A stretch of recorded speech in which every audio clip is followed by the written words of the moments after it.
Berikutnya adalah problem 15, yaitu indirect statement dengan what, who, when, where, dan sebagainya. Indirect statement, kalimat tidak langsung dengan kata tanya apa, siapa.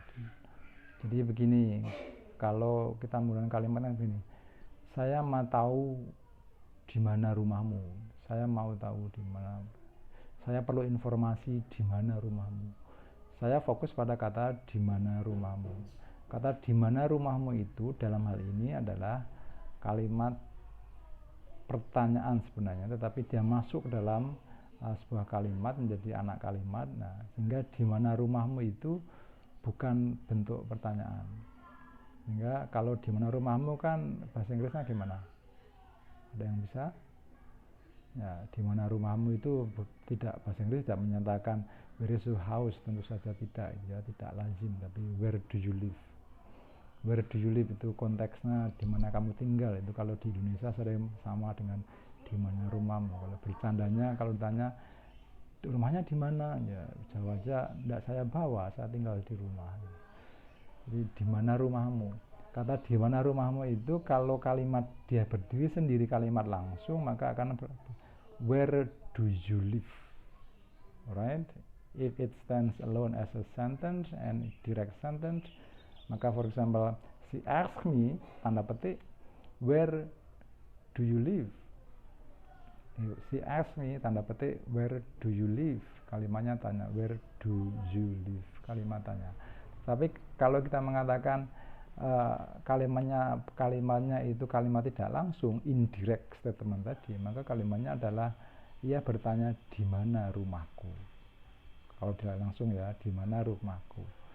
Maka kemudian kalimatnya tidak lagi, kalau andikan pun kita buat di mana rumahmu gitu, kita tidak mengatakan where do you live. Okay. She wants to know where do you live, bukan, tapi she wants to know where you live.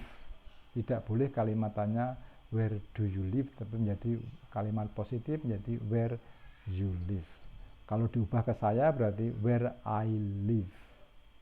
Where I live.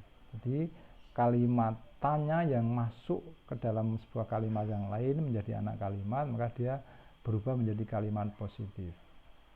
Ya. Saya tidak tahu kapan ia datang. Saya tidak tahu kapan ia datang. Kapan ia datang itu bukan pertanyaan. Maka bukan when did she come, bukan. Kalimat langsungnya kan when did she come. When did she come? Kapan ia datang? Tapi kalau saya tidak tahu kapan ia datang, kalimat berita, maka menjadi I don't know. I don't know when she came. When she came. Mengapa when she came? Karena datanya kan sudah kemarin-kemarin gitu, sudah tadi pagi katakanlah past form, maka kemudian where she came. Tapi kalau konteksnya kalimat langsungnya kan when, okay, did she come, dan kemudian kita ubah menjadi when she came karena kalimatnya berubah menjadi kalimat berita. Itu kalau pakai do dash did berarti do dash did-nya hilang, kemudian verb-nya berubah. Kalau past tense jadi verb 2. Oke, kalau present menjadi, kalau subject-nya she berarti verb 1 plus s. Nah, konteks yang lain juga sama kan. Saya tidak tahu di mana ia. Saya tidak tahu di mana ia sekarang. Saya tidak tahu di mana ia sekarang. I do not know where. Bukan where is she now, where is she now.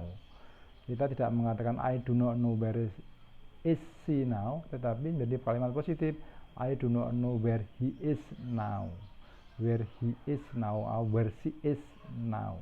Dari where is she now menjadi where she is now, karena harus menjadi kalimat positif. Prinsipnya begitu, bahwa kalimat tanya, ada kata tanya, where, what, when, how, dan sebagainya, itu ketika dia menjadi bagian dari kalimat yang lain menjadi anak kalimat, maka dia posisinya tidak bertanya tapi menjadi positif, sehingga tentu kata bantu, auxiliary dan sebagainya kembali setelah subjek. Semoga bisa dipahami.